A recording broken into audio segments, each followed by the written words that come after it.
Good morning.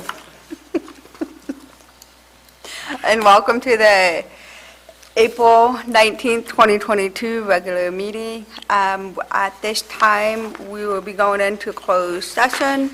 Clerk, if you could please read out the closed session agenda.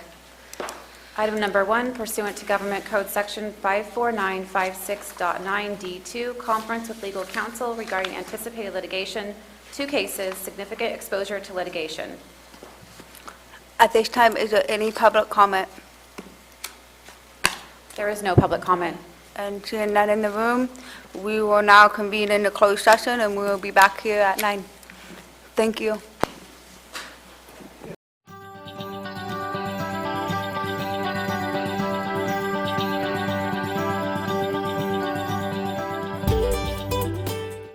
Good morning and welcome back to the regular meeting of April 19th, 2022. At this time, we came back from closed session. We have report out for this closed session and last week's closed session. So I'm going to turn it over to the clerk.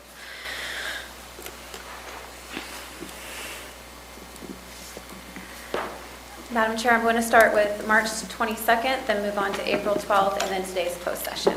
March 22nd, report out of closed session was item number 1, pursuant to Government Code Section 54657B1, Public Employment, Title Planning Director. There was no reportable board action.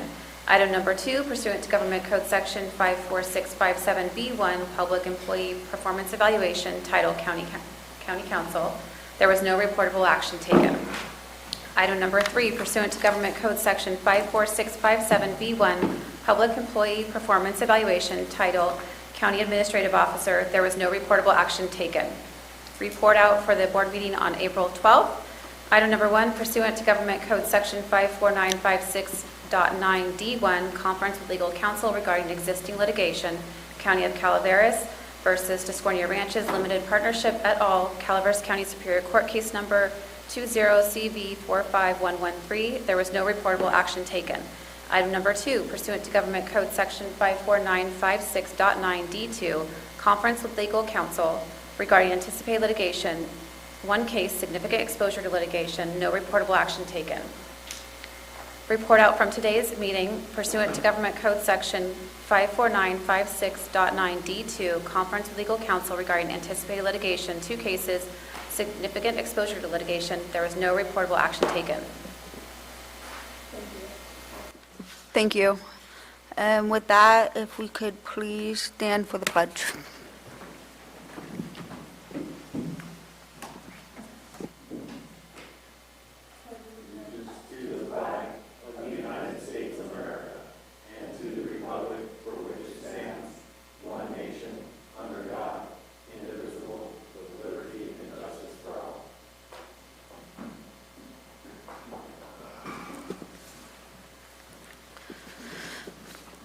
Next is staff announcements, and I believe Ms. Medina is online. Good morning, Madam Chair, respective board members, CAO Von Lotta, County Council, and Deputy Clerk of the Board, Lisa Medina, Environmental Management Agency. Today, I wanted to let our community know that we have another Focus in Animal Service free microchip and rabies clinic scheduled here at the Government Center for May 14th, Saturday, from 9 to noon. Dr. Michael Hayes will be our attending veterinarian. We are working towards a goal of ensuring that all of our cats and dogs are vaccinated against rabies to protect them against this deadly disease. If you are looking for an animal to add more joy and companionship to your home, we have several dogs, lovely dogs and fun dogs that are currently available for adoption, and they would love to be part of your family home.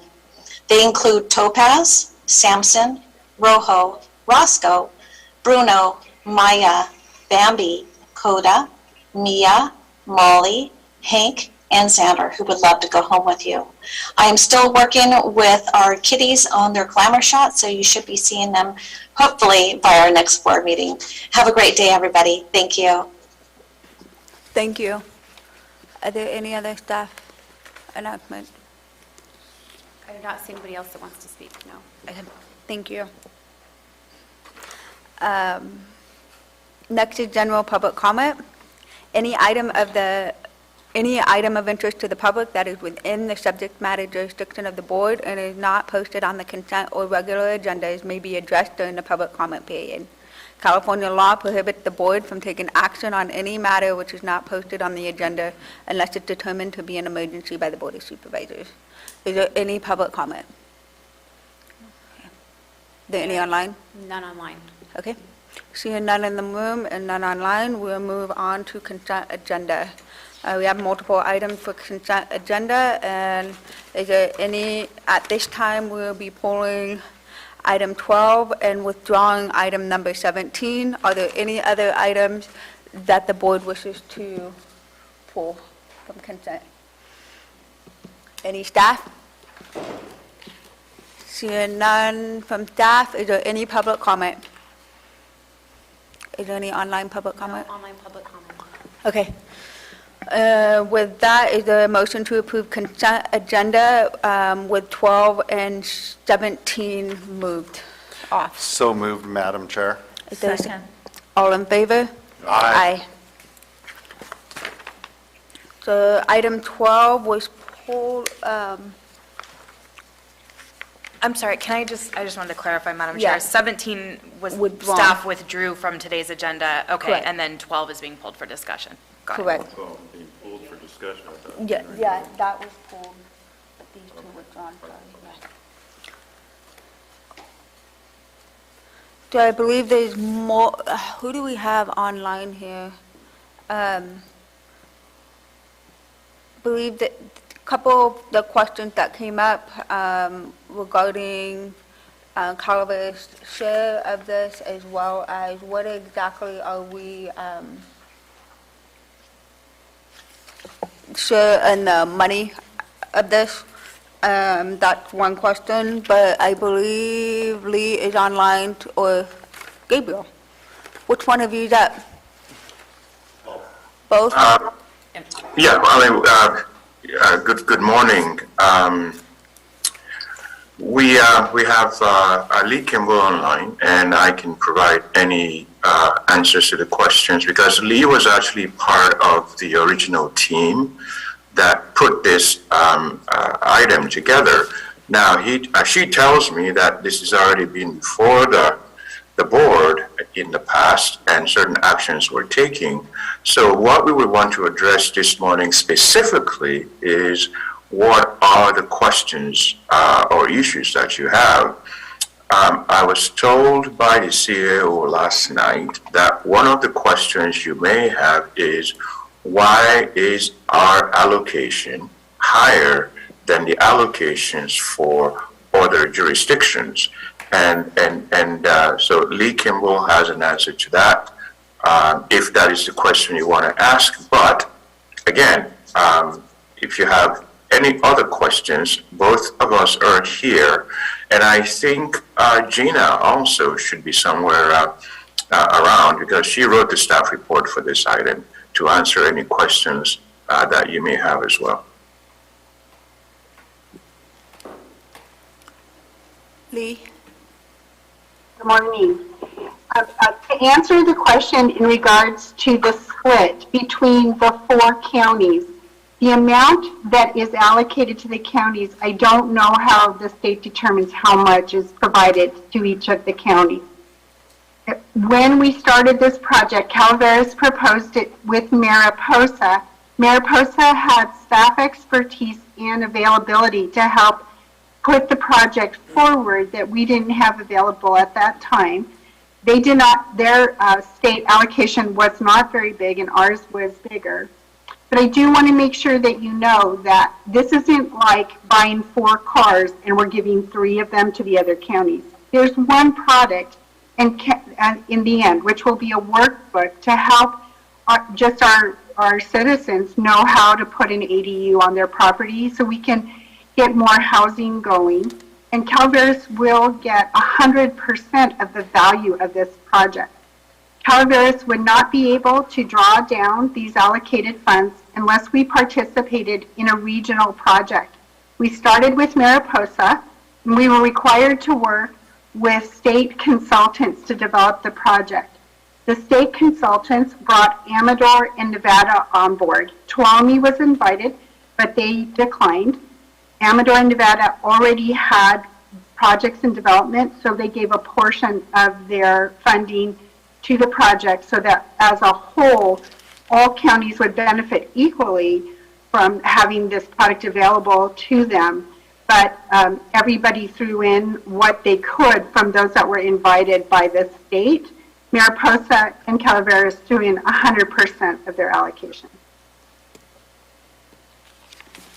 Thank you. Are there any questions from the board? Supervisor Garamendi. Thank you very much, Madam Chair. And welcome, Gabriel and Lee. It's good to see you. I went back and checked, and this was an agenda item on, as in the item on 19th, on January 19th of 2021. It was a consent agenda item. It did talk about this ADU handbook, but it wasn't a part of the resolution that was passed, so it wasn't deeply discussed. And I think we all recognize in January 2021 there was a lot going on in our country and in our boardrooms as we dealt with COVID. I have grave concerns about this. I'd like to know, I have several questions. The first one is, other counties are using only a portion to do this. I'd like to know what other ideas they have that we're not doing. 3, I have a hard time justifying spending, up to $344,478 to create a handbook on ADUs when Google pretty much squared me away last night in 10 minutes. Just saying. So I'd like to know 2 questions. What are the other counties doing that we're not? And 2, how do we justify to taxpayers this amount of money and spending 100% of our allocation, $200,000, to create a handbook when other, and I'd like to know what we're going to receive for this. I just have a lot of problems with this, Lee. So let's start with the easy one. What are the other counties doing that we're not doing? I did not prepare an answer for that. I know Tuolumne County gave their funding regionally to their incorporated town of Sonora for a project, but I'm not aware of what that project was.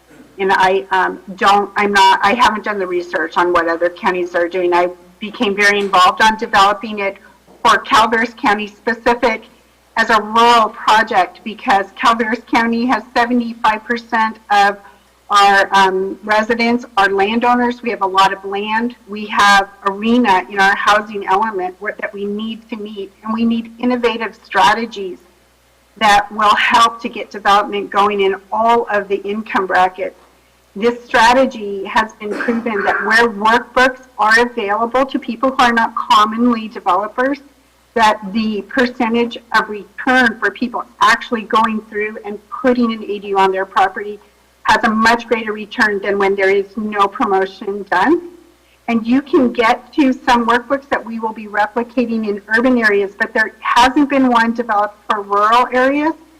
And ours will include what financing is available locally, engineers, site development people, and prefabricated homes if a person chose to do that we could get through a pre-permitting process that will be unique to our county. So it will be a unique advantage to Calaveras residents will be part of this workbook.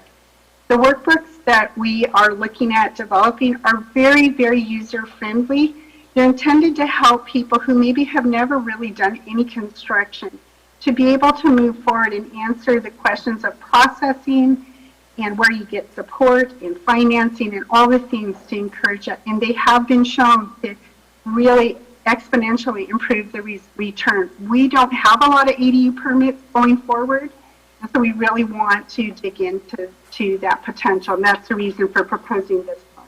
So other counties have, so there are other books like this that exist, is what you just said, right? Yeah, you can see some. In fact, we, in our LEAP grant, have 2 Civic Sparks Fellows who did the research, so we could find those workbooks that were best developed and got the best return so that we could replicate it, but unique to our county. So we're going to take an existing book, edit it for $344,000. How many units do we expect this $200,000 investment to go? Because, and is this, do you really believe that this is the best and highest use of these funds to create housing? I do. And it's because I think that a lot of the development proposals that are out there, quite honestly, are very urban. And urban have different barriers and they have different resources. So when we go to develop innovative projects to improve our development for Calaveras County, not us building it, but making it possible for people to build, we have to look at what unique resources we have, not just our barriers. We're having trouble attracting developers to develop housing in the lower and moderate income, and this really addresses that. ADUs also address our aging population. We have a higher than state average. So people putting a second home on to house their parents, or for them to go in it while they rent out their houses as they age and have a smaller home that they can maintain and have an independent life a little bit longer, really does fit our demographic and the resources that we have. Lee, and I'll pass the microphone, but Lee, you didn't answer the question of how many housing units we think, and I appreciate you committing that this is the highest and best use. What are some other uses that we could have used this money for when you did your analysis of making this the highest and best use? What are the options that are there on the table? There was a short turnaround time from the time that I came on board to develop this. So I'm not going to say we explored all of our options. It was 16 months ago we did this. So what are the options that we've developed? So from the time that I came on board till the time that we had to submit an application, we did not have a lot of time to get a ton of options available. And the funding is only for planning. That's all it's for. It's not for implementation of any project. So this was the one that we proposed that got support from the state. So no other options. All right. Madam Chair, I have no further questions, but I will not be supporting this item. Are there any other board supervisors stopping? Not so much as a question as, prior to this grant, I mean, there have been other things that had come before the board as possible solutions, and the board had decided not to go with those. So, I completely agree with your point, Mr. Garamendi. At the same time, we, as a board, have limited those in the past on their options also. So just to take that into account as we move forward. No, I agree, Mr. Stopper, and we have, and we sent them back for better ideas. I believe the last one we had was to give loans to developers, and we didn't have other options there. I'm not so sure we're moving the ball down the field. Right, yeah, no, it's not a loan if it's forgivable also, so it doesn't become revolving. I understand completely. Right. So It's a tough issue right, all the way around. I would like to have ideas that are concrete. I mean, we talked about having a meeting at some point, a study session of how we can incentivize and create more housing. I mean, we've talked about that multiple times up here. I would just really like to have that conversation. Supervisor Garamendi, I do want to say that the prior proposal for loans is a totally different pot of money that had 10 allowable activities. REAP, the one that we're talking about today, was a first round, and it was very broad in what could be done, and that's why we were required to work with the technical assistance from consultants from the state to help develop a project, because they were looking at the best ways to get more housing development going. So the two shouldn't be compared. They're very different funding streams with different parameters. Vice Chair? Yeah, I just I'm having a hard time, like Jack, understanding this and how the California state would give out this kind of money just to develop a handbook. So if I want to put an accessory dwelling on my property, once this is developed, I walk into the building department and immediately I'm just handed over a book? No. And here's a book, go read the book and then come back? No. Thank you for asking that question because I think that's a misunderstanding. This is an electronic online book that's an interactive workbook. Who our audience that we're targeting are people who are just your everyday landowners. Can now, because the laws have changed in California, can put a second housing unit on their property. And there are many ways to do it. It can be up to 1,200 square feet. It can be a garage apartment, a separate unit. There's many different ways to do it. What we're finding to get folks who haven't been in construction or development not afraid of the process is following other counties' leads that have had success with this, is creating this interactive that asks the questions that most people who are not in development would need to know about how to get a project going. The return that I would anticipate is from 0 to 1 permits per year for an ADU to 10 to 12 a year. And over 10 years, that takes care of 10% of our RENA need. It may be higher than that. Other counties have had success by doing interactive workbooks combined with technical assistance. So you don't walk in to a planning department and not even know what questions to ask. I hear what you're saying, but I still, regardless if we have this handbook or not, it's going to be up to somebody that wants to put a dwelling on their property, whether it's a garage apartment, whether it's additional building, whatever. They're still going to have to want to do that. This book isn't going to make them just say, wow, I'm going to do this because I read this book, or I went online and saw this book on the county. They're still going to have interest in order to do it. And to me, we can give that information to them if they come to the counter or they have a contractor. Most of them are going to have to hire a contractor to do the dwelling and get a building permit. And so that information can be available to them, I would think, without spending this kind of money for a book that explains all that to them. They're still going to want to have to put a dwelling on their property before they even come forward for this.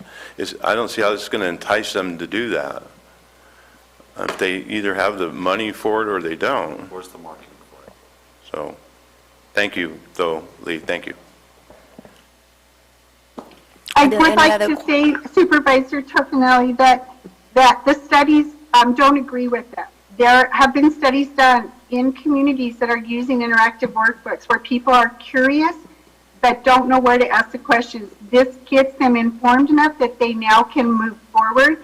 And remember, our workbook will address financing and other ways to get the projects going, cost-benefit ratios, calculators, things that really answer the deeper questions to take some of the fear of developing a second home on your property out. And the studies are showing that there's quite a good return on before and after how many permits go out for ADUs once there is this technical assistance available. And where's that information located that you're quoting that we can look to see that that it does increase the... I do have a graph. I don't have it at my fingertips, but I could email it to you later today if you would like me to do that. Okay, thank you. I'd appreciate it if you would. Thank you. Sure. Supervisor Callaway? Ms. Kimball, thank you for the explanation. I think in listening to my colleagues and all, we're getting caught up in the word workbook, and we need to move forward, and we need to take some creative action on trying it. And I guess I've seen you come before us, and I've spoken with you, and we talk the talk, but we don't walk the walk. And I feel like we need to support the efforts and take your recommendation on this. I also got caught up in the word workbook and, you know, a 25-page booklet that we hand out. And in listening to you, it's a lot more sophisticated than that. And I will overlook the word workbook and support your recommendation. But it is a workbook. I So know, today what How can we overlook, that's what it is. well, it is, but I mean, she said it's an Good point. interactive. Supervisor It's Garamendi, not- good point. She said it's interactive. Ms. online. Interact- It's not as if I'm going to the counter and getting something on a 10-page document. So- And today, what's before all of you is not the project. That resolution to pursue an ADU workbook was actually before you earlier and was passed.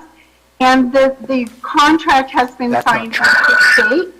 So what's before you today is the MOU with Mariposa, who is taking the lead in getting the call and the project quotes from the consultants. The funding is to pay the consultant to develop this for us and to allow us to pay through Mariposa as the fiscal agent for these services.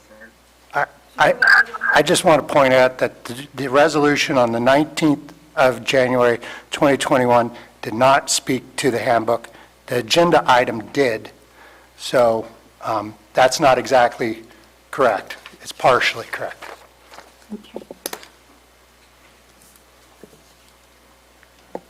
Are there any Are you other? saying Mariposa County's implementing this for us? They're the what you lead said? in, when we hire a consultant by 4 counties, only 1 county has the contract with the consultant.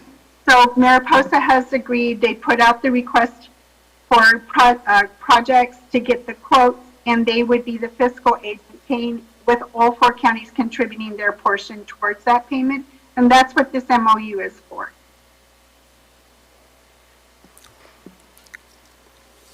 Are there any other questions? Okay, I have a couple questions for you. In this workbook, are we adjusting the high and low elevations and the differences of ADUs to be built? Because let's use Supervisor Callaway's district, there are different requirements with the snow that are going to be drastically different for a contractor that is in Supervisor Stopper's district.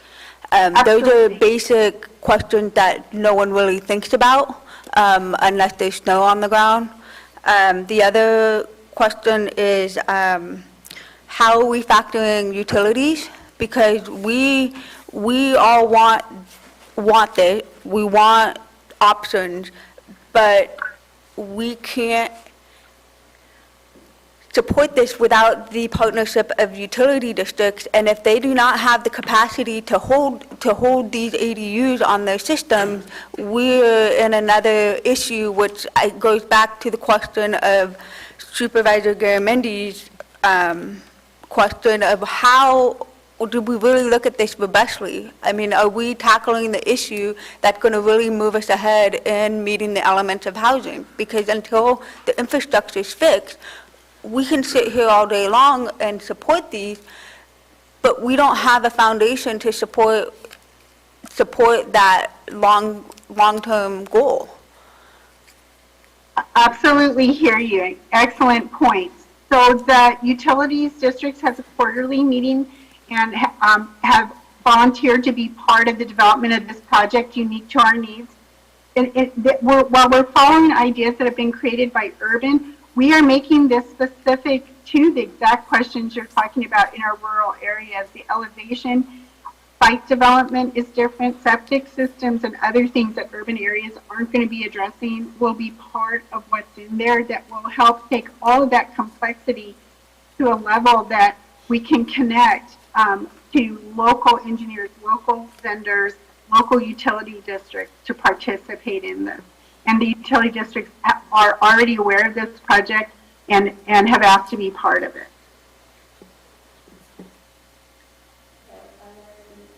I'd also just like to let you all know, this was the first round for this type of funding for California. Round 2 is coming up and will be not just planning, but implementation. So I'm very much hoping that as we sit at the table and discuss options, because now we have time for round 2, that we'll be able to partner with our utility districts to look at what infrastructure is needed to open up, hopefully, whole corridors with this funding that will make more development possible. And then one That's last, coming up. one last question or comment. This could have been changed by now, but my understanding is that most ADUs in this county are subject to the same permit fees of a new construction house of 7,000 square feet.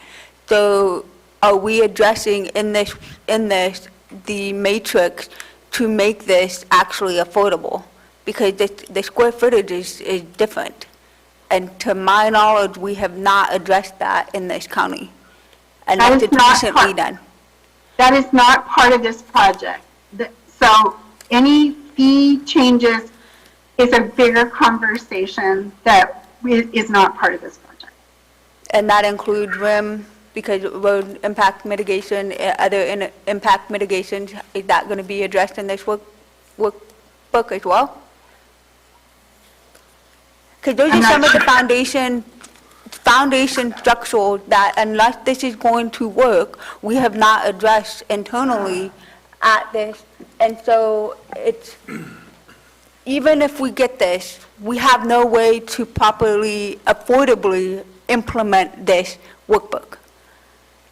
And those are the concerns that I have. I understand the higher level of where we're going at, but I'm not going to be dancing out in front of the board chair saying, hey, we have this workbook now, when we haven't even addressed the internal controls to make this workbook achievable. And so we need to after today, we need to figure out how to bring that back and make this an overlap, because with all due respect, you're not going to be successful in accomplishing this if we don't address these issues right here. And I know it's a broken record, but it's things that are the hidden cost of these housing element implementations that we're not talking about. Madam Supervisor, if I may chime in a little bit. From the little I've heard, I think there are some significant concerns about this particular item going forward. One of the questions that I would like to provide to the Board of Supervisors is, one, the number of ADUs that we could actually get with this handbook. Number two, we understand that ADUs are mandated by the state, but I need to figure out whether or not how much the building department would actually charge for a permit to build an ADU. That is a question that I think you would like to know. Number three, some of the other associated issues with development, are those addressed as part of this particular grant? And it seems like the answers are not very, very precise.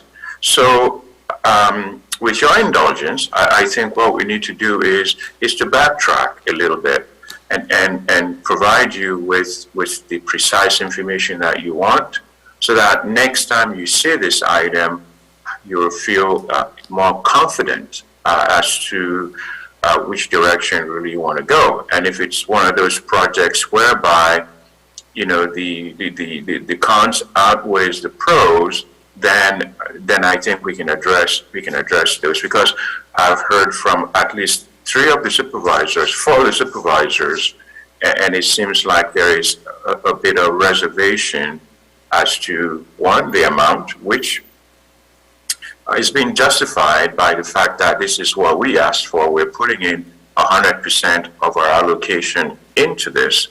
Number two, how many ADUs are we actually going to get? One thing I can tell you is that I don't think the number of ADUs is going to solve our arena allocation. I mean, that's a fact. We're not going to build ADUs and meet arena numbers. There has to be a mixture of other development, you know, high density, medium density, low density, et cetera, et cetera. So from an arena standpoint, there is an effect. So we need to measure specifically what that effect is. This gives us, over realizing that our housing element is over an 8-year period, how many ADUs are we actually going to build by the time the housing element cycle ends that will satisfy our arena numbers.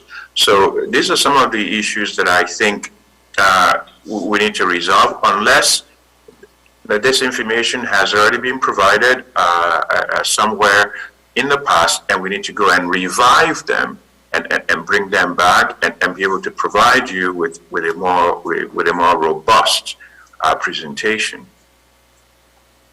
Lee, do you have any comments about that? I'd be very happy to get specific questions that we can come back with to answer this. What I would say is we have 3 other counties in the state partnering with us on this, and the project has been greatly delayed. So if we're not going to do this, we have to also consider consequences to our partnership. Which is where I'm going to go, Madam Chair, if I can. Yep. You know, whether the information was fully provided January 1st last year or not, we did vote to move forward with this. At that point, this is the first round of REAP funds. With other rounds of REAP funds coming in the future, those will be contingent on how successful we go through the process with this original round. Some of the things Madam Chair brought up are kind of like apples and oranges in my mind on it, but the final point she has is absolutely correct. And I think Mr. Garamendi brought it up earlier, is we've asked to have a study session on these type of issues. It hasn't been brought forward to us. I'm not pointing any fingers any which way, but as we move forward as a county, we need to have this broad conversation. That way, the staff has the intent of the board moving forward in mind. And I think that's the point that Ms. Fullendorf was getting to, and I completely agree with it. At this point, I hear the concerns of the board. A lot of them are mine. I mean, I would not spend $200,000 on this type of workbook and then, you know, have it linger there, because how do we present this to the people across the county? You know, I have issues with it, but as we move forward, I think that we could put ourselves in parity of future money, that if we do not implement this properly, because we already went through the process with the state to get this grant, and we are working and coordinating with other counties. So I'm torn both ways on this issue, but I got to say, we got to be cautious when we just shoot something like this down, because in the future, it could bite us when we go in for something that the board actually wants. Supervisor Callaway, your light on? Yeah, I mean, part of the issues that I think you brought up would not be addressed in this. For example, we have a RIM fee. Doesn't mean that all counties have a RIM fee. So that would be a separate issue. In terms of the building codes on higher elevations, lower, that's under the Uniform Building Code. So the actual physical structure is a separate issue than what is before us. And I feel that those issues, or the costs and so forth, would be dealt with through the building department. And we control the fees. And if we decide we don't want whatever the fee is now for an ADU, we want it to be less, then that's our decision. That's not a decision that would come under this workbook. I have to choke on the word. So I agree with Mr. Stopper that I think it's in our best interest to support this. And the issues that you brought up regarding building codes, the RIM fees, are something that we would discuss as a separate issue and can be done at any time. we did discuss the concept of ADUs when the housing element was brought before us. So we've been talking about it, if I heard Supervisor Garamendi, since over a year. And it's time we do something to move forward. I too choke on the money because I have a hard time understanding the concept of what Ms. Kimball's saying with the words that I'm reading. She's brought more clarity to it, and I think the issues are different and need to be dealt with differently. I don't expect this to deal with building codes and fees. I disagree with both Supervisor Stopper and Callaway on that. I think they do go hand in hand because the everyday person that's going to walk in the door do not understand the hidden cost of what it takes to build something. Most of them already live in a house that's already built, and when they're looking to add on and expand and put another building, most do not realize the hookup fees. And while we don't control that, the special districts do, or the RIM fees, or the school fees, it does come up. And whether we want to, it may be separate, but when you're trying to educate your constituents that have no idea, we are lucky, we understand that because we deal with it all the time. It's not going to be, those are not the questions they are going to know to ask. And so if we are going to be getting the big bang of this buck of $200,000, my expectation is we've got to educate them from the top down and everything in between. Otherwise, we're still paying $200,000 for what? To then still show up to the counter and be like, oopsie, by the way, there's this. You got to go ask the school board on on another impact fee, or you've got to go talk to Public Works on the RIM. So there is overlap. They might be oranges and apples, but they're still part of the educational process of when they're calculating the cost factor of what this reality is going to be to add another building. If I may, Madam Chair. So I just, to take a step back, I think it's good to keep in mind that what you all are discussing, these two things are not mutually exclusive. And we can bring back a study session. I remind the board that one of the items we'll be discussing next month is the proverbial study session on study sessions, and that is to in fact set Q3 and Q4 of the calendar year study sessions.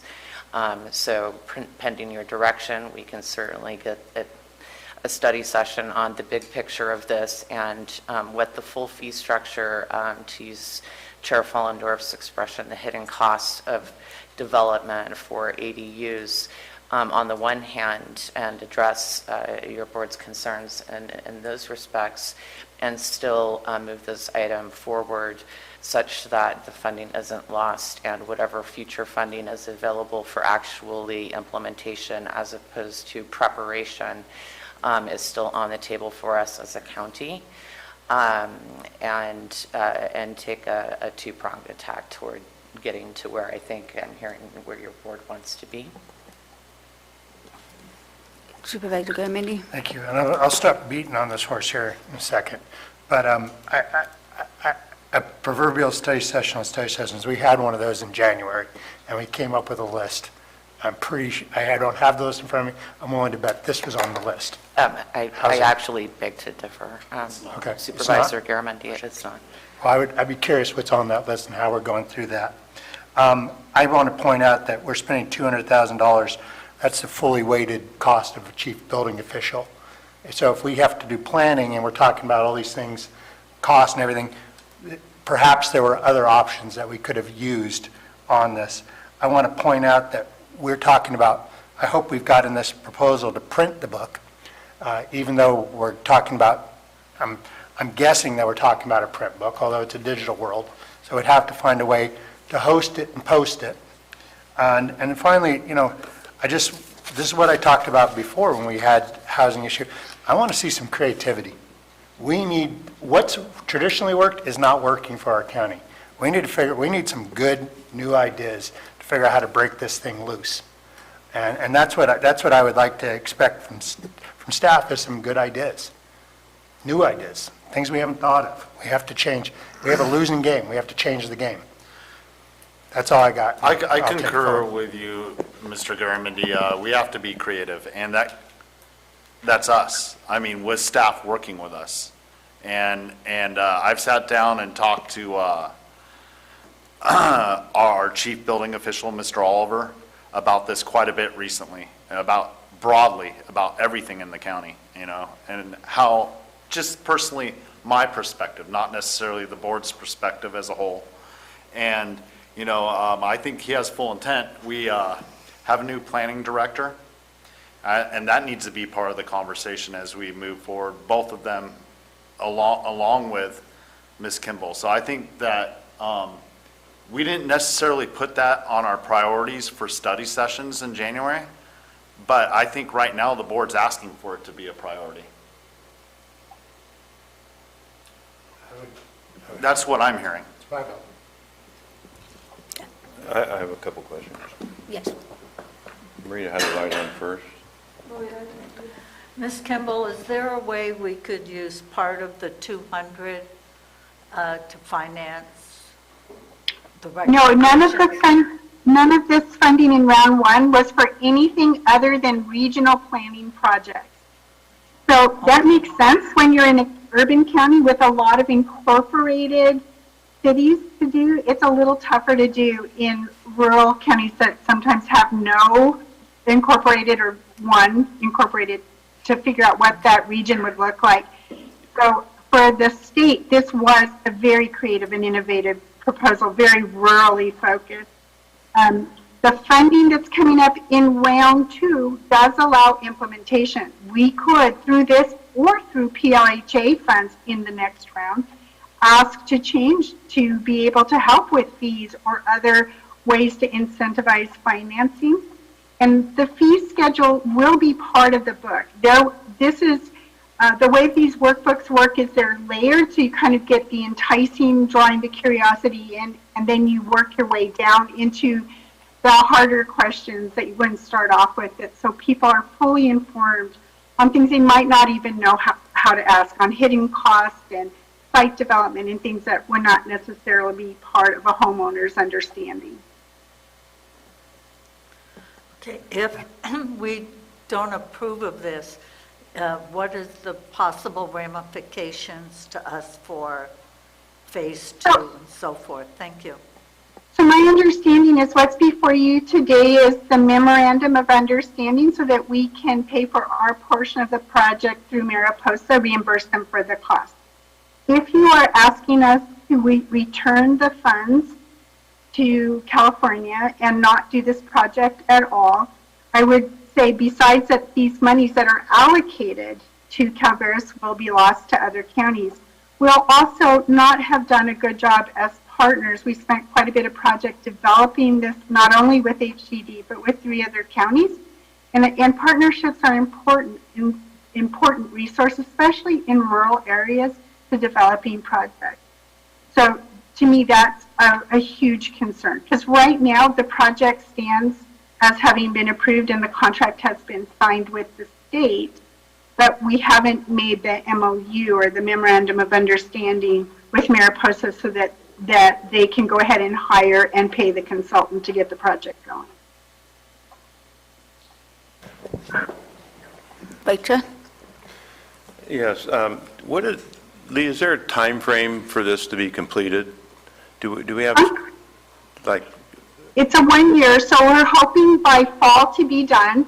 I brought on 2 Civic Sparks fellows. These are college graduates new into the professional world who have been doing the background research because the state was very late in getting us our contract. So we've been doing the research specific to Calaveras so that it's ready. That's how I know we have the graph showing that this actually has been very successful. We did some research on other counties that have done workbooks and looked at what they're doing so we know what we want to do and what we don't want to do in ours. Also, we've started an outreach plan and a website development that we've done so that as soon as this is published, we're ready to roll with Google and Facebook ads to get people who are asking questions anywhere in Calaveras to our website so that they can get to this workbook. So there's already a lot of work already in motion. Is there a public outreach for comments included in this process of going forward? If we vote today to do this, would you have a public meeting? Would you have public outreach for their input or education or anything like that? We have a strategic outreach plan absolutely going, and we're starting to develop a website page for this. So we're already in motion on putting those parts together. Okay, sounds like... What we don't have is a consultant developing it and putting the content that's unique to our 4 counties. Understood. It sounds like we have a lot of time invested in this, staff does. And is that being covered by the $10,000 that's in this grant for administrative costs? Yes. So we're already tapping it. Okay, Lee, I'm going to support you. Thank Okay, you. I have some qualms about the money that Jack has brought up, but I'm going to trust you. I'm going to support you to go through with it and send me the information that showed how this will help and the statistics in it to me so I can look at that. But I will support you going forward. Thank you. Are there any other board comments before I bring it to public comment? Seeing none, is there any public comment? There is no public comment. Okay. Seeing none in the room, bring it back to the board. Any- Madam Chair, Yes. you know, I think Gary said it very clearly. I hear explicitly what Mr. Garamendi's saying, and I agree with him. But a matter of caution, we made a deal and already with other counties to move forward, you know, and this could jeopardize, with the fact that this could possibly jeopardize us moving forward on REAP funds in the future that we could apply in the way we want. I will make a motion to approve and authorize the board chair to sign a memorandum of understanding between the Calaveras, Mariposa, Nevada, and Amarillo counties, formalizing respective responsibilities to implement the REAP regional project. Motion, is there a second? I'll make the second. All in favor? Aye. Aye. Opposed? 4-1. The item is approved on a 4-1 vote of the board. Thank you. Thank you, Lee. Thank you, everyone. I appreciate this. With that, we're going to take a 5-minute break here, and then we will convene to the regular agenda. Thank you.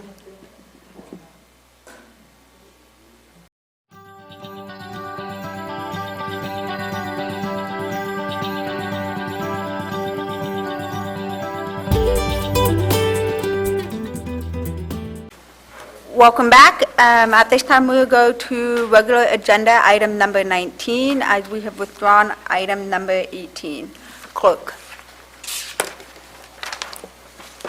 Item number 19 is an informational item from the administrative office to discuss and provide staff direction regarding fleet management.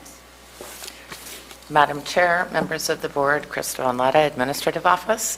It is my great pleasure to present Assistant CAO Marcus Munoz, Analyst Jamie Barger, and their initial presentation to this board. Welcome. Thank you both so much for all of your hard work on this. I'm very excited to see you present to the board for the first time. And with that, I will turn it over. Awesome. I'm going to pass it over to Jamie to get us started. Turn your microphone. There you go. Good morning, Madam Chair and members of the board. As discussed, we're bringing forward to you the topic of fleet management. We're going to go over the background of fleet management, give you an overview of our county fleet, considerations, and then discussion with hopefully some high-level direction from your board on what you would like us to pursue going forward. With the background, you generally have 3 different model types for fleet management. You have a centralized, a decentralized, and a hybrid. A centralized fleet is usually with a fleet manager and department that runs the entire fleet. You have decentralized, which is what Calaveras County has currently, which is ran by individual departments. And then you have a hybrid where general fund departments usually have a pooled fleet, and then the non-general departments run their own fleet with some special factors in there depending on funding. Currently, we have, and the majority of these vehicles should be non-specialty vehicles. So we're not talking the dump trucks, water trucks, but it does include sheriff's vehicles, probation. So we currently have over 300 vehicles in our fleet. Roughly purchase value is over $10 million. 190 of those are by the general fund, which equal about 6.5 million, a little over. And then 130 are owned by non-general fund departments, which is just over 3 million. In service age, so this isn't necessarily the vehicle age, but in which the county put the vehicle into service. We have over 60 vehicles that are 20 years or older. We have 100 that are 10 to 19 years of age, over 45 vehicles that are between 6 and 9 years, over 100 vehicles that are 5 years or younger. We did look a little bit into mileage. Our Public Works Department, they tend to put the most miles on their vehicle. Most of their vehicles are retired at over 200 miles or 200,000 miles. Some of our other departments are on the lower side. They get retired at 20 years or older with 60 to 80,000 miles on average, so they're not driven as much. The majority of our vehicles are owned. Public Works, however, does lease 8 vehicles. I did want to talk to surplus a little bit. So this last fiscal year, the county surplus 63 vehicles.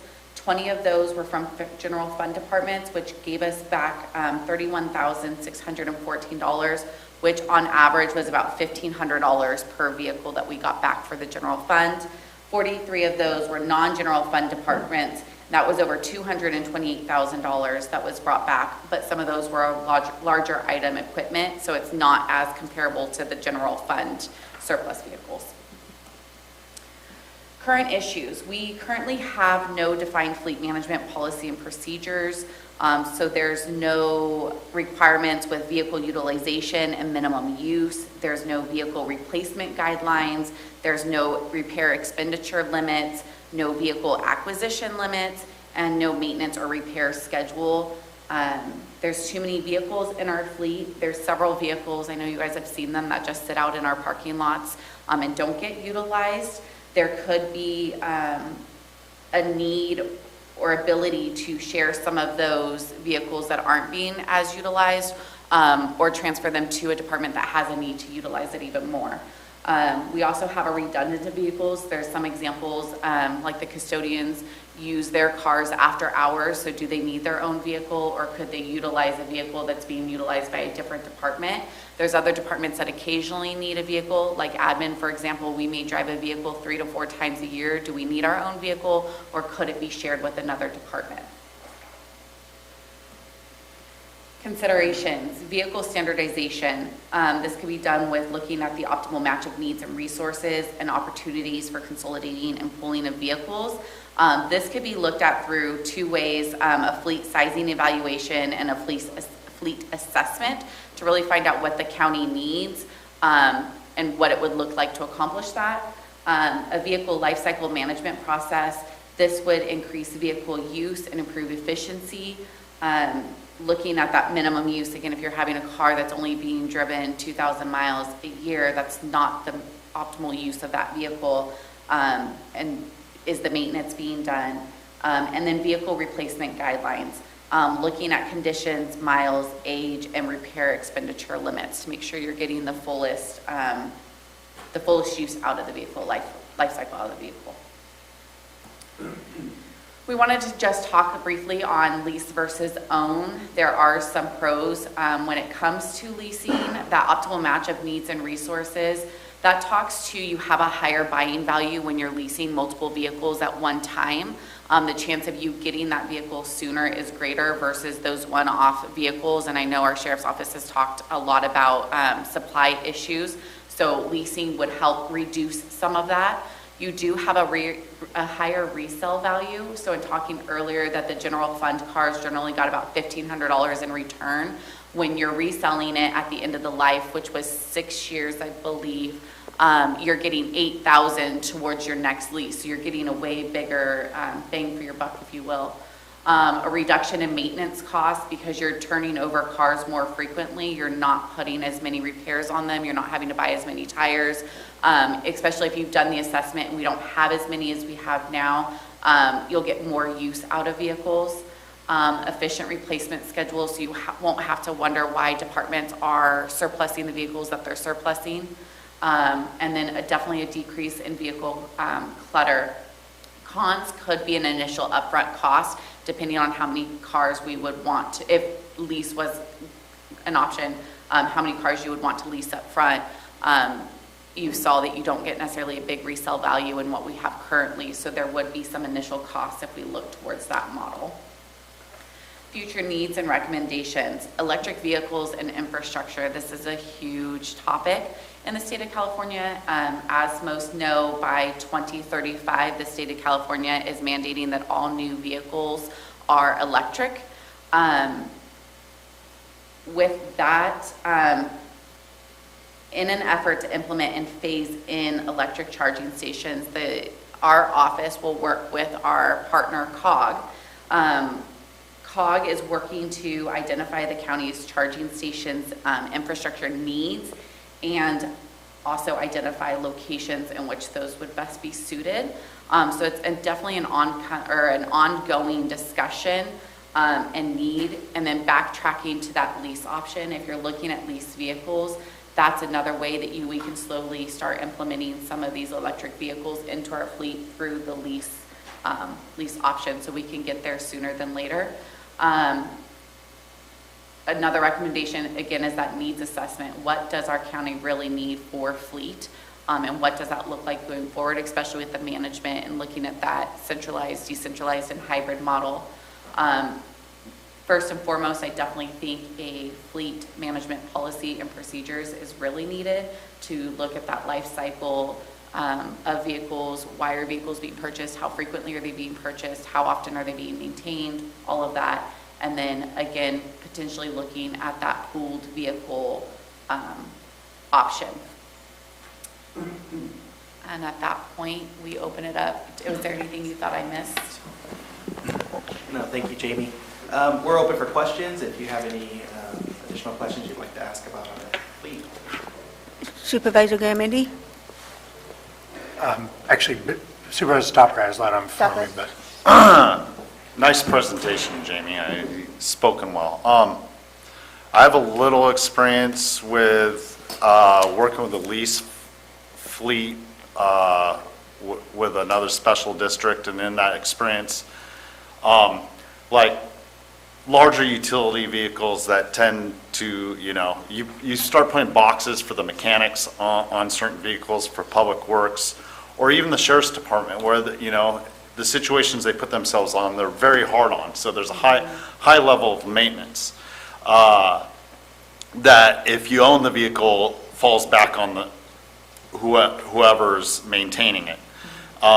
Do these lease options that you're looking at right now include that maintenance with the lease? Because typically what I'm seeing from the other side is so there's a continued savings over time.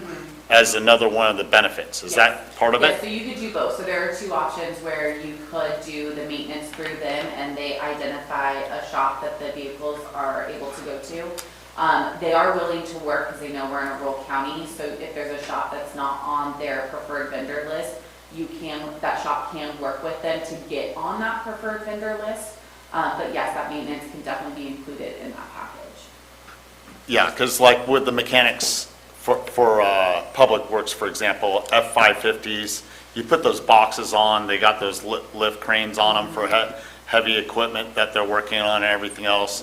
And regardless of how well the truck's built, it still breaks down, especially with the new smog laws that apply to to these diesels and everything else? So Public Works did opt for theirs since they have their own shop. Their lease didn't include the maintenance package because they have their own shop. But if you were looking, for example, let's say facilities was going to be leased vehicles, we would look at having an outside shop part of that package that would just maintain, and then facilities would make sure they're doing their, quarterly or yearly maintenance on those vehicles.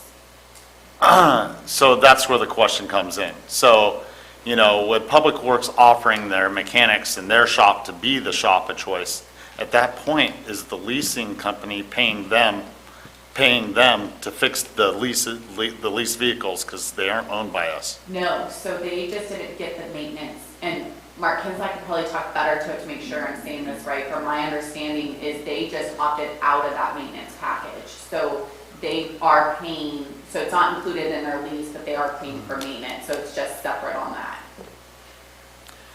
Yeah, as we move forward with this discussion, I'd be curious to see what the difference on those numbers are. Definitely. Because we pay quite a bit of money every year working on our vehicles, and there's a lot of vehicles that Public Works has that they can work on that aren't necessarily on this list because the heavy equipment, I assume, is not Correct. part of that. And one thing I want to point out about shops, that you do have to be on the preferred maintenance, the preferred vendor list. And so not all of our shops are on that. We have, in fact, I think very few shops, so we would have to work with the vendor in order to get our local vendors on that list. Once we get one of our local vendors on the list, I would assume that's a mechanic shop. At that point, they would see a benefit in the economy as they're getting more trucks and work and paid by the You're leaser. creating that partnership. The leaser, yeah. Supervisor Garamendi? Yeah, thank you very much. That was a good presentation. 300 vehicles, that's almost one for every other employee we've got. So I appreciate wanting to get this under control. What is our feedback? We've had a lease program, this board supported with Enterprise Public Works. Has that been a success? Yes, Mark really likes it, and one of the big things that he talked to is that ability to get a number of cars at one time where, again, that buying that one off, the supply and demand just isn't great. So you do, usually at the beginning of the year, go in with that buying power. And he also said, which I was unaware, that some of those vehicles can be outfitted. So just because we're leasing doesn't mean that we can't outfit it to fit some of the needs. I don't know that you'd want to lease a patrol car, but it's definitely something that, can be explored. Right, well, I would certainly understand, you're probably not going to get greater from Enterprise, and you may not get a squad car, but who knows, maybe they do have those resources. They buy in bigger quantities than we do. Exactly, especially with the, just the lack of supply right now. It's really hard. I certainly support what we're talking about here. And when we have a policy, when will this board see our new car policy? That is something we're currently working on. So the policies themselves are going to be tailored to the model we eventually move towards. While most of them cross over models, there'll be some tweaks that will be necessary depending on which model we choose or which model we decide to move forward with. But overall, that is something we're trying to do before the end of the calendar year. Okay, so we'll see this policy updated before the end of the calendar year? Yes. Okay, and will we take that into, will we be able to account for any of that? That go into the next fiscal year planning, or is it going to come into this fiscal year? Because I'm sure we've got cars coming up in this fiscal year's budget from different departments. Yes, we have several requests for vehicles that will be in this year's recommended budget. We do not anticipate having the policies and procedures done before then, because that's right around the corner, but we will definitely look at writing these policies and procedures and then implementing them shortly after. And this, we still haven't approved a purchasing policy yet, have we? No. Not at this No. time. So will this be coming at the same time since it's similar? Or purchasing, I know, has been on the list for as long as I've been here. Yeah. So, Purchasing has indeed, Supervisor Garamendi, been on the list for some time, and it has not fallen off of our radar. However, we're looking at this as more of a standalone that will be integrated with the ultimate purchasing ordinance and policy. But at this point, this is a separate discussion. okay. I see Mark joined. Does he have anything? I mean, that's all my questions. I don't know if he wanted to comment on the enterprise agreement. So thank you for the opportunity, Supervisor. We actually have been very successful with our enterprise program. There is obviously some challenges with the current state of the availability of vehicles. You know, with the purchase of vehicles, there's obviously supply chain issues. That also extends to the lease of vehicles. So we had a meeting this morning, our road superintendent, our equipment superintendent, myself, and our representative from Enterprise. One of the things that we found is that the order banks aren't opening up for, excuse me, for vehicles for next year. So, for instance, they anticipate some opening in October for certain models of Ford. So between now and then, we can't order any of those. And then once the order banks do open in October, if that's truly when it happens, the likelihood of receiving those vehicles that we would order in October wouldn't hit until probably sometime next summer. So there are challenges with both, you know, with purchasing and leasing right now. But so far, the program, aside from the supply chain issue, has been pretty successful for us. That's all my questions. Thank you. Rita? Supervisor Callaway? Thank you. I have several questions. Do the non-general funds run their own fleet? Can that be part of shared vehicles? And do they lease, do they own?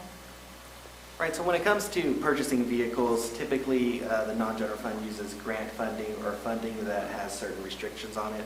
So for example, I think of our mental health department, they can only purchase vehicles that are used in providing the services for mental, so we could not pull those vehicles into a general fleet. So HHSA has quite a few vehicles that are just sitting in the parking lot. Can they share among themselves if they're HHSA units?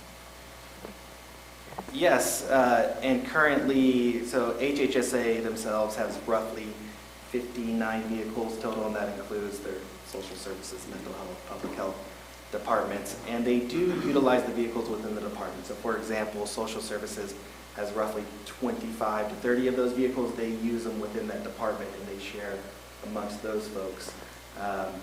If another department was to use those vehicles, they could always allow them to, but do a chargeback for the mileage used. So if mental health wants to use a social services vehicle, they have to do a chargeback?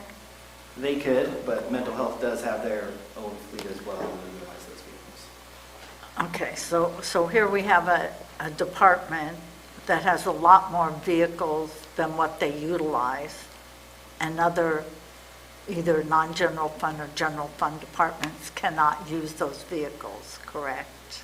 So they do share currently. So we just had, when we took the last surplus item to the board, HHSA presented a vehicle first and said, would any other department like this vehicle before we surplus it? And at that time, facilities stepped up and jumped on the opportunity to have this vehicle and then get one of their fleet. What I think we could talk about in this purchase or in the fleet policy and procedures is making sure that departments aren't sitting on vehicles, and that's kind of where that minimum use comes in, that if you're not driving, let's say 10,000 miles a year on this car, do you really need this car? Is there another department that could utilize this car for 10,000 miles a year? Are you maintaining it? So keeping those parameters would help keep them not just having a vehicle get cobwebs in the parking lot. Does that make sense? So, yeah, it's not the getting rid of, it's the utilization.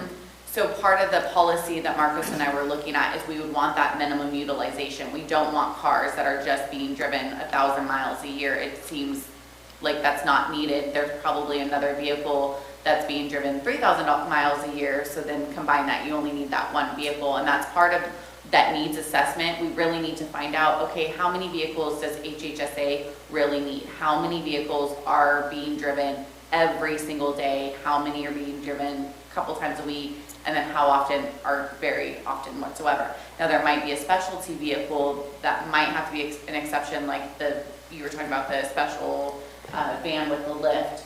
That might not be driven as much as something else, but you would take into effect because it's a little bit more of a specialty vehicle. So I do want to point out, so HHSA, so it is more human nature. When you go out to a parking lot, you see a 2022 vehicle versus a 2006 vehicle. The first vehicle you're inclined to go to is the 2022. So hence, it creates this, once you hit a certain point, less mileage being put on vehicles. And that's why Jamie is speaking to having a certain mileage recommendation that needs to be utilized per vehicle. However, it doesn't mean HHSA is not utilizing their vehicles. They do have a 2013 vehicle, which is right around 200,000 miles. And so it is being utilized very often. But there are the specialty vehicles. For example, they have a truck that they use in emergencies to pull the trailers or when they have to provide services to a client that requires the use of a truck. But when you look at that vehicle is a 2014 and it's only 20,000 miles. So there is a big disparity on the use of vehicles, and that's why we are looking to implement policies regarding how many miles are actually used each year. Okay, do we have a system in place that determines the operating cost of a vehicle? So every time the tires are changed or the oil is changed or, oops, I need to go in and get something mechanically done, because you could have a vehicle at 100,000 miles that's costing you a lot more to operate than 200,000. But we don't have a way to track that, do we? Correct. The larger departments do have somebody who generally oversees the fleet. So for example, HHSA, they do have an individual who tracks all of those expenses. Every year at budget time, they review to see how much money they're putting in to each vehicle. If it is a high-cost vehicle, that's when they look at surplusing them out and purchasing a new vehicle. Some departments, though, on the flip side of that, typically if it's the smaller department, they may not have that person, so that may not be done. We have looked at, in some of the policies that we looked at in researching, that table that would do the life of a vehicle, so what year it is and what is the appropriate amount that can be billed per year to fix it, and at what point does it, cost more, you're right, to have in the fleet than not, and at that point, then it would be surplus. But is that generic or is that specific to a vehicle? So let's take the general, let's just take general fund department. And they all have vehicles. Do we know the cost to operate each specific vehicle? We don't. Currently, no. I can't believe we don't have a system in place. I mean, there's ones you could buy off the shelf that helps you manage the cost of a vehicle. So I guess It's definitely a need, 100%. I'd like to see that. Also, and I kind of sent that in to Marcus, what about allowing employees to drive their own vehicle? I mean, they get X amount per mile, they give the county a copy of the insurance with the county of a named insured. That way, if they stop at the grocery store, or pick up their kids, or go to the post office, or stop and have a beer after work, they're in their own vehicle. They're not in a vehicle that's got a seal on it. Right. Currently, we reimburse employees at 58.5 cents per mile. So just the simple math, at a $35,000 vehicle, roughly, I mean, you reach that amount pretty quickly. So it is, I'm trying to do the math in my head right now, but it is essentially 60,000 miles to hit a $35,000 vehicle. So at the same amount of me putting 60,000 miles on a vehicle, if I was to reimburse employees, they would cancel out. And that is strictly not taking in the maintenance or taking in. Right, but they're paying, the employee is paying for the maintenance of the vehicle. The employee's paying for the insurance. And we're just reimbursing them whatever the IRS rate is. Right, the 58. So should that not be an option that we give? Looking at some vehicles going 200,000 miles versus us hitting that threshold at 60,000 miles, it definitely can be a consideration. There is a big disparity there, but that does not take into the factors that you're alluding to, the insurance, the maintenance. Marcus, I think Krista wants to talk on the liability of that. I always say, Yeah, it's certainly, we would have to address myriad potential liability issues, but I think the larger concern, the overriding concern that Mr. Munoz has put forth is that it would really be cost prohibitive. We would be looking at spending $58,500 for 100,000 miles driven before taking into consideration. But you're not adding in the maintenance costs, you're not adding in the insurance No, I costs. understand. So. That That is- is factored into that- the that- 58 that's what- Factored into the cents per hour you get reimbursed. per mile. Per mile. Yes, Yes, yes, I it is. understand that. I mean, it's not a novel idea, and No, it's certainly an option, Supervisor Callaway, and I think especially for some, for certain positions, certain job functions, I obviously don't need a county vehicle. If I'm driving somewhere in my personal vehicle for county business, I get reimbursed at the IRS rate. There's a lot of different workers who we want to, for lack of a better, look official, right? And be showing up in a county vehicle as opposed to whatever their personal vehicle may be. So there are also, sort of non-economic factors at play. I just feel, having spent years on this board, on this subject, that we are backwards. And I really look forward to seeing something that's a little bit more progressive, and not, well, that's what we do. And oh, I want an emblem on my car, then get an emblem and slap it on the side of the car. And I just think, like Supervisor Garamendi said, I want to see something creative in housing. Well, I'd like to see something creative in the fleet. We've talked about it before.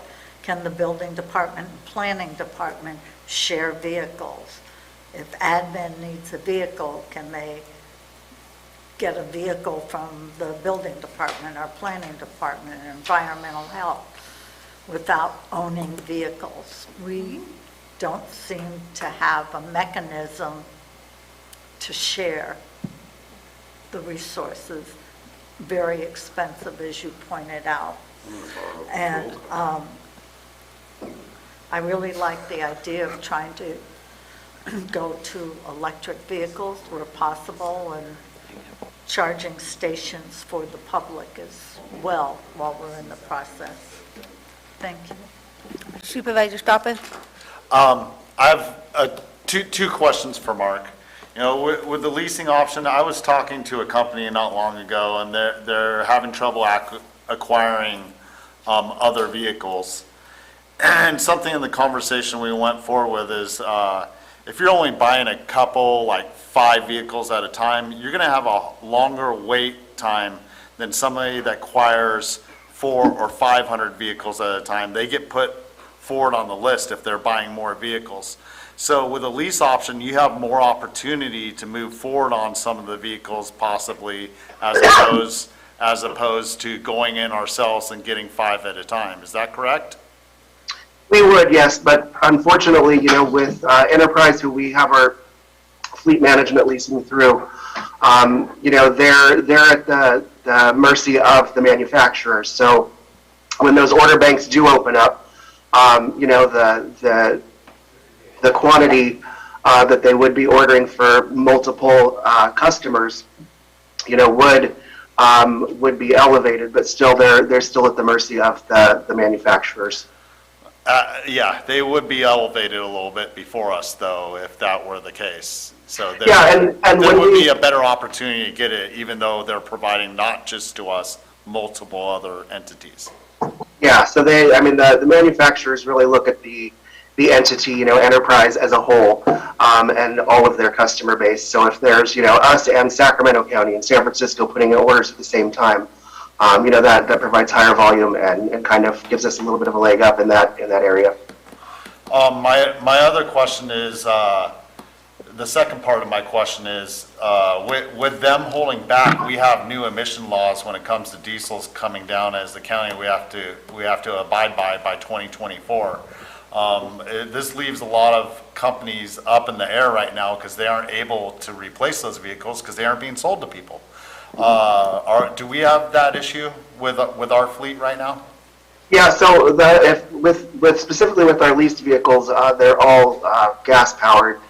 With some of our diesel vehicles, that is something that our road superintendent, our equipment superintendent is looking at and working through and coming up with a plan for. The biggest piece of equipment that we had that would have been an issue would be our transport truck, which unfortunately drove its last drive last summer. So, we contract out the transport of our heavy equipment, so we don't have that piece of equipment to worry about, and that was our biggest concern, actually. Thank you. Those are great answers. Appreciate it, Mark. Absolutely. I have a few more in a little bit, possibly, but Mr. Toffanelli has his light on. Well, and Mark, you probably answered these questions, not so much the heavy equipment part of it, but when I think of a leased vehicle, it has a time frame on it, like generally 36 months or 5 years, and then it has a mileage cap on it, each year 10,000 miles or 12,000 miles. So if we lease these vehicles, and I'm assuming they're going to be something along those lines with the caps and the length of time, if you reach the maximum limit on the mileage, you start paying enormous amounts of money over the mileage as you get further and further along on it. So would we, if the 200,000 mile vehicles that Mark was talking about, we end up parking them in a parking lot because it's not cost effective to lease them until the lease is up, and then we can trade them in. I mean, those are some of the things that I see part of the lease. I'm not opposed to the lease of it, but I think some of these have to be worked out to the point where we're not spending a lot more because we have a vehicle that's over the mileage, and we still got another year and a year and a half to go before the lease is up on it. So does it make sense to keep driving and pay this big sum at the end and not get the 8,000 that we were talking about earlier? I'm just throwing the 8,000 like you did out there, that it reduces that to the point where it wasn't really cost effective. I think that's some of the issues that we need to look at on the lease part of it. So we're not getting in a situation where we end up again with a bunch of parked cars because it's not cost effective. So there are a number of variables with that, Supervisor. The lease term for the light duty equipment we have, and we're only leasing light duty equipment, not the heavy equipment, so light duty vehicles. The lease term on the ones that we currently have is 60 months. I actually was on a Zoom meeting with our representative, our account manager this morning from Enterprise, and they're looking at different ways of doing things and helping their customers. One of the things, because of the shortage of vehicles these days, is vehicles are now worth much more. The F-350 that we bought a year and a half ago is almost worth more than we paid for it at this point. So they're working with some jurisdictions and some of their clients to actually turn over those vehicles sooner, so that they can, in some cases, realize a higher value for turning those vehicles in earlier. Thereby, when the next vehicle that's replacing that comes available, the initial cost is less. And we don't really actually have a cap on the number of miles. It basically would just reduce the resale amount at the amount of or at the end of the lease term, so that we would receive less money back to put towards the next vehicle that we would lease to replace that vehicle. Yeah, but in effect, it does charge because, like you said, it reduces the value when you turn it if you're over the miles. So either way, you're paying for it, or you're getting a reduced value for it because of the miles. So you're paying either way.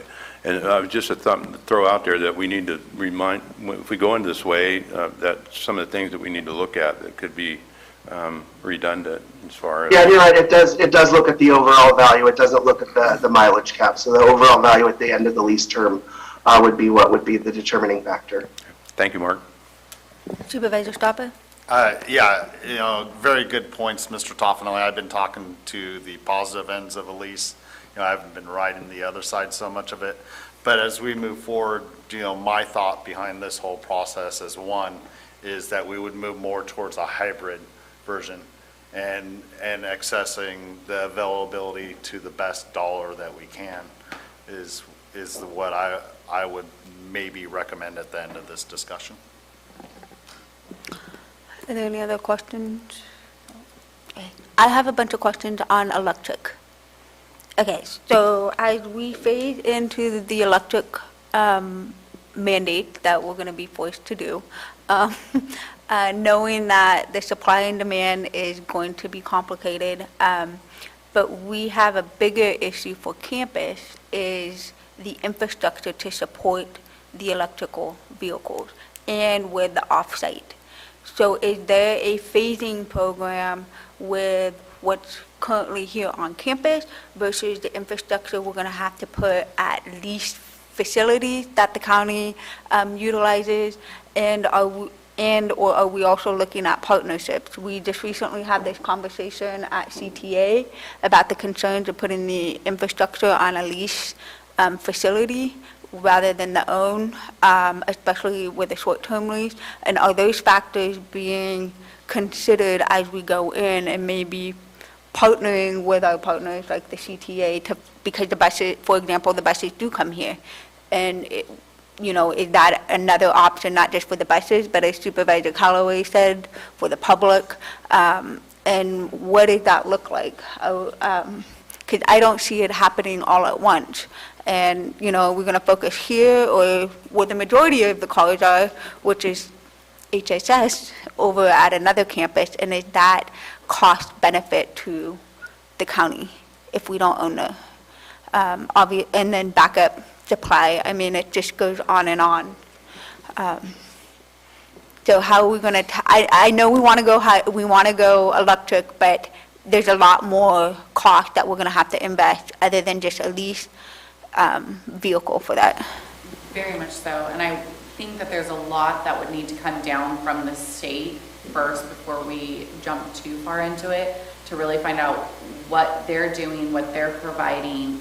I think looking at locations is really important. When you look at how many charging stations, I think fleet size is going to probably be your number one, and getting your fleet really down to a manageable that you aren't sitting with a whole bunch of excess vehicles. And then it might be where HHSA, maybe it's more cost effective to just have charging stations at the government center, and if they need a vehicle, they're driving to the government center with them being so close. Because you're right, do you really want to put charging stations on a building property that you don't own versus we own the government center? So where does it make most sense? Which then also goes back to the topic of, centralized versus decentralized government offices and that topic. So there's a lot, I think it's a huge conversation that has to be had, and starting here, I think starting with smaller charging stations as you put some fleet on, working with COG to see what funding availability is there, because then you also look at, can the public use the county's charging stations? Do you charge? Is it a free service? Are gas stations going to be having charging stations? What are they going to be doing? I've noticed that there were a couple of hotels in Murphy's that have charging stations. So what are private companies doing? So maybe our need really is for our government vehicles, not necessarily the general public. So then do you put it behind a fence? Do you not put it behind a fence? It's a very, very big topic. It is, and you don't know those charging stations that are being put in there, whether they're rapid charge or not. It could be you have to be parked there for 8 hours, so they charge overnight. And then the fact that you talked about government center or government property for our charging stations here at Government Center, I don't think that's going to work. We had this discussion at COG because a lot of the electric vehicles, as you go up country and higher you get, they rapidly lose their charge. And so we don't want to have an employee call us at 4:59 and say, hey, I'm stuck, I lost a charge, somebody's got to come get me or what have you. So there's going to have to be charging stations that we have to put in different areas to allow for a charge to be done, especially rapid charge. They have chargers now that they can charge like in 10 minutes and boom, you're on your way. The cost of that will be up front significant, but the cost over time, because we're not paying $6 a gallon for gas or whatever, or diesel, we would recover those costs because we're just charging and the charging station would be going. Although we'd be paying CPPA or we'd be paying PG&E wherever they're at or located at. But those are things that we need to look at. It's just not just putting here at Government Center. It's going to have to be strategically placed on where the most active parts of our fleets go in order to get recharged in an area that they know they can make and get to and be charged and not stuck, and we're continuously getting phone calls because there's no charging station where they're at, and use that charge. So there's a lot of things that need to be covered here. And I think right now, the requirement for electric vehicles is they only have to go 50 miles on a charge. That's the only requirement right now. Where come 2025, they're going to make that requirement. You have to have at least 150 miles on a charge. So that's another thing when looking at electric vehicles and implementing them in the fleet. Does it make sense to put a vehicle into our fleet right now that will, let's say, get 6 years, that is only getting 50 miles of charge right now when we live in a rural county that has a lot more mileage to cover, where maybe holding off closer to the 2025 where vehicles are coming with that longer charge because it makes more sense so they can at least get to their destination. We know there's a charging there so they can get back. It's definitely a lot more challenging for a rural county, 100%. That 150-mile charge, it's on flat land where they charge. It's not our county going up, yeah, so. Yep. And all the charging stations you mentioned that are on the outskirts in and around the county, they are not necessarily going to fit the vehicles that we have. Using Murphy's, for example, I think there are Teslas. So unless we're getting a fleet of Teslas, even in Copper in Town Square, we're not going to be able to, charge it. So those, while I love that they're out there, I don't think that should be a depending factor for the county when we don't know what kind of vehicle we're actually going to be getting, because it's not going to be compatible. I don't see us getting Teslas. It would be impressive. Please, you're the public now, you got Tesla?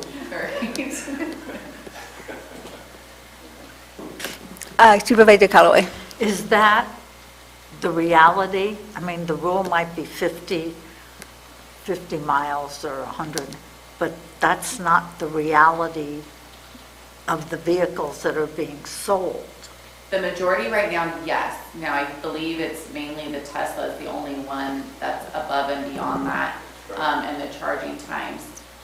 So it's just because Tesla is so popular and you hear all the benefits of that, that's what you think every electric vehicle is, but that's not the case. And then on average, most homes, and this is just on my research, so I'm limited to the articles that I've read and the research that I've done, but on average, you're getting 10 miles per hour charge if you're just plugging into a level 1 charger. If you're plugging into a level 2, I believe it ups it to like 25, and then it's the fast one that Tesla has. I think there's some other fast ones out there where you get 10 miles per minute, but on average you're waiting 4 to 6 hours for a normal charge on that vehicle. Tesla has a 10-minute charge, rapid charge, and you can get up to 150 miles on that charge, 10-minute charge. I mean, I don't know, my neighbors have a Tesla and they get 400 miles on a charge. So, I mean, that's... That they're plugging overnight. I think if they're on the road, I think depending on how far they get, and I think that's where you get people that stop along the way because they'd rather, drive 200 miles and stop for 20 minutes versus drive the full 400 and then have to stop for an hour. But Tesla is one of the more aggressive with the fuel or the economy that it gets, the mileage economy that it gets per charge. I'm sorry. What about the hybrid vehicles that, that are gas and battery operated? So currently, I know HHSA has hybrid Ford Fusion models, but my understanding is that we're moving towards zero emission vehicles, so electric vehicles as a whole. I see the sheriff is online. Yes, I am. Thank you. Good afternoon, folks. I have a couple of questions. Number one question is, have you guys looped us into this? When I had talked to Krista about the maintenance program, we never talked about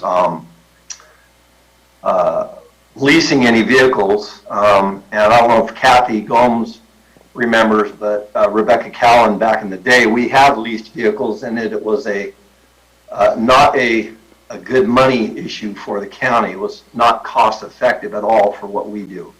So I'm kind of curious as if if you guys have looped us into this, and if so, I have a few comments I'd like to make. So, Sheriff, I'm just, Krista here, I'm just going to interject. So, I defer to my staff in terms of what their communications with your department have been.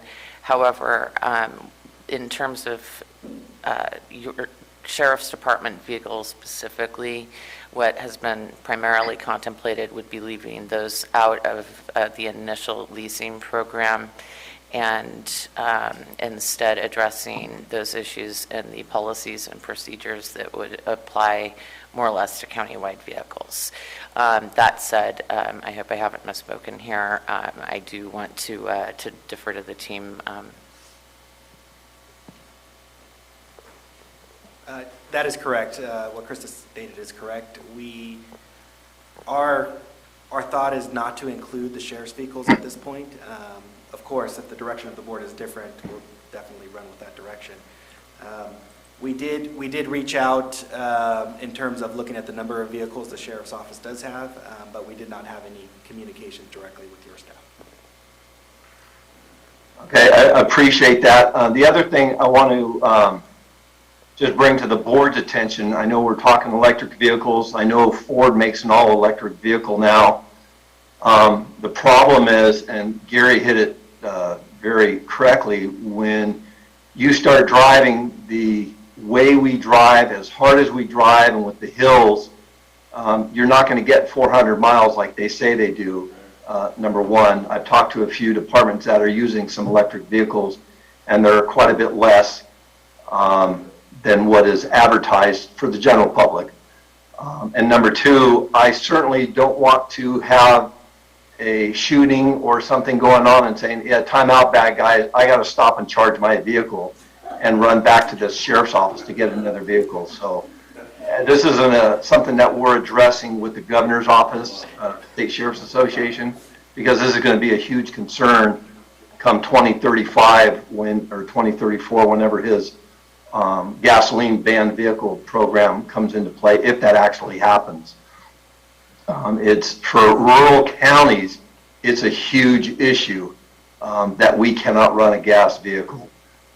That's just for the electric side. I'm all about going green if at all possible, but I just don't see that happening right now until they get some better technology with the vehicles. And back to the lease vehicles, I can sit down with the CAO's office at another time if you want and talk about the program that we talked with Enterprise quite a while back.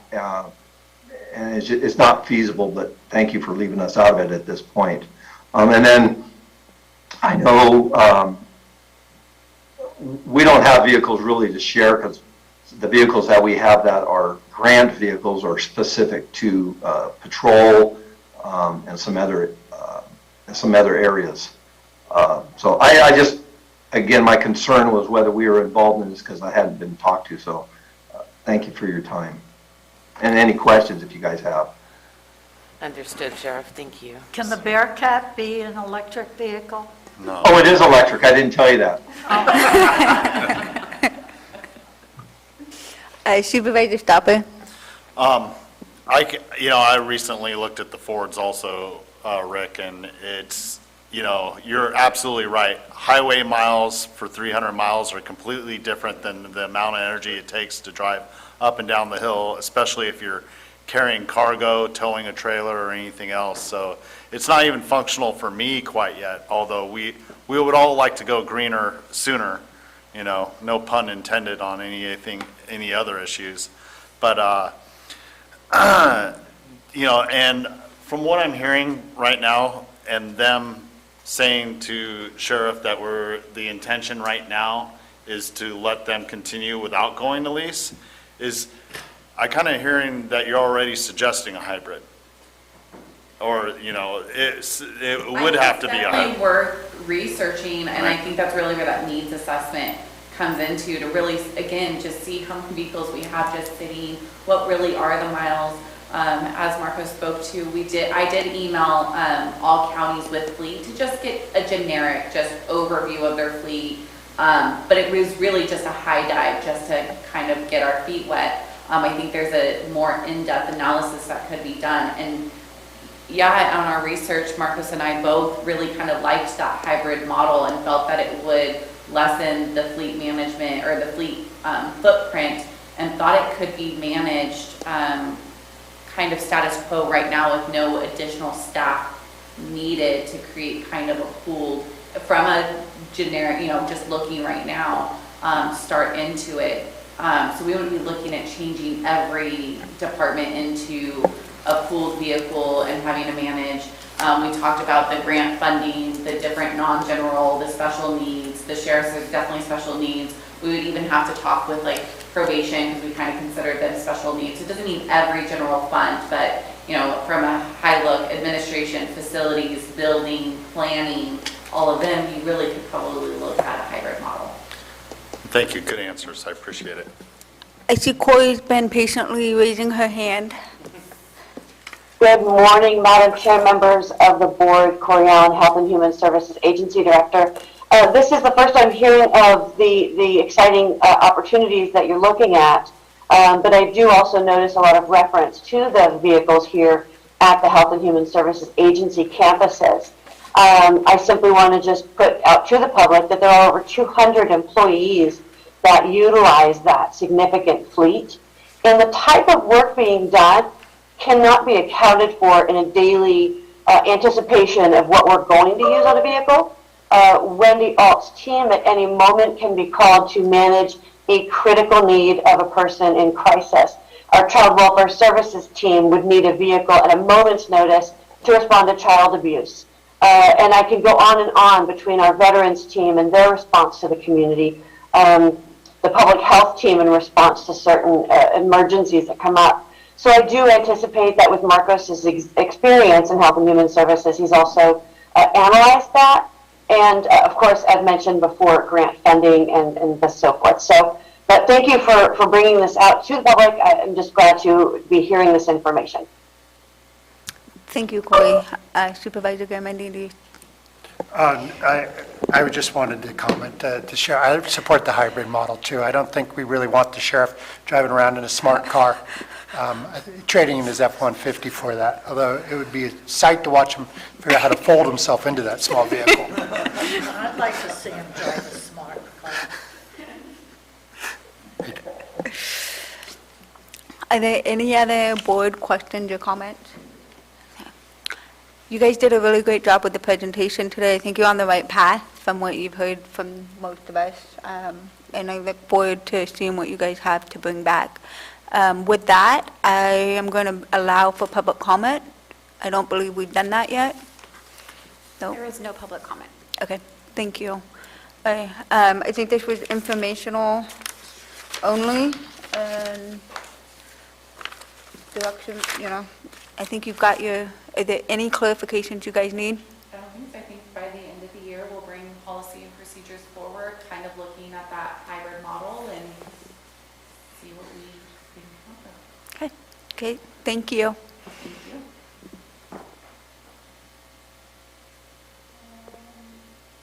We're pretty much getting wrapped up here, huh? So next on the agenda is supervisory announcements. So I will start to my left with Supervisor Carl. Oh, Sorry, may I interrupt for just a moment? Yes. I just wanted to read item number 18 into the record, just so it's on record and that it was withdrawn by the department. Is that okay yes, with you? please do. Thank you for correcting me. Item number 18 is from Economic and Community Development, a discussion of the Central Sierra Broadband Roadmap, draft final report, survey results, and recommend next steps. The item requested that it be withdrawn, the department requested that the item be withdrawn and brought back at a future date. Thank you. That, I'll start with Supervisor Callaway. This Saturday is Earth Day, and there'll be a tradition, an event at Utica Park and Angels Camp. And Monday is Central Sierra Child Support Meeting that Supervisor Tuffanelli and I will be at. Thank you, Supervisor Garamendi. Thank you very much. We have a UMRA meeting on Friday, and I will be meeting with Insurance Commissioner Lara and representatives from Amador and Sacramento County and Rancho Murrieta.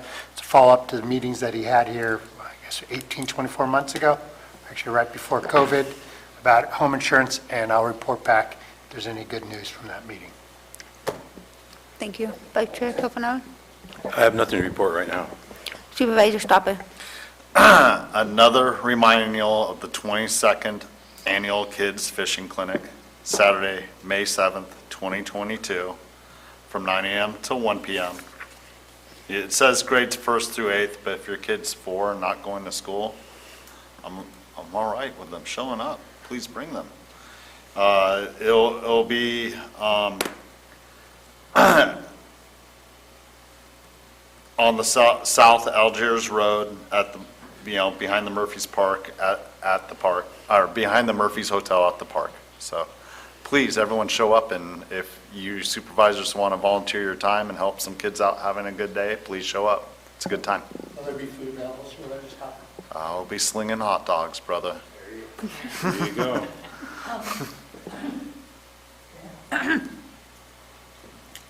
There's some logs in the creek. Can the Fish and Game Commission help pull them out? You can, Y'all did volunteer your time. Ms. Callaway, I will talk to them, but, I don't know what we're voluntold, so we'll You move have forward. waiters, and you have waiters because you're Fish and Game. You should be able to get in the creek and pull these logs out. Tell you what, I'll stop by the Murphy's Hotel and leave a couple dollars in your district on the way out. Thank you. I just want you to pull a log out. Whatever that means. And I have nothing to report. And with that, I think we're at the end of our meeting, and we will see everyone next week. Thank you.